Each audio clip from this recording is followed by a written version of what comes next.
Answer this question. Is summer just beginning, almost over, right in the middle? I'm Jolie. I'm your nanny and family matchmaker and the founder of Creating Connections. It is Real Wednesday, so let's get real.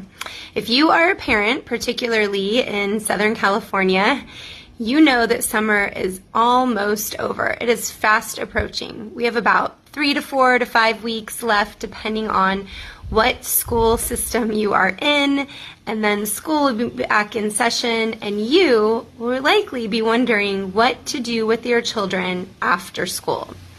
So depending on whether you're in public school, your kids are in public school or private school, which district, they get out of school at 1 or 2 or 3 o'clock in the afternoon, and you, of course, are probably working until 5 or 6 or 7 in the evening. So I am here to support with any part-time after-school care and nannies for you.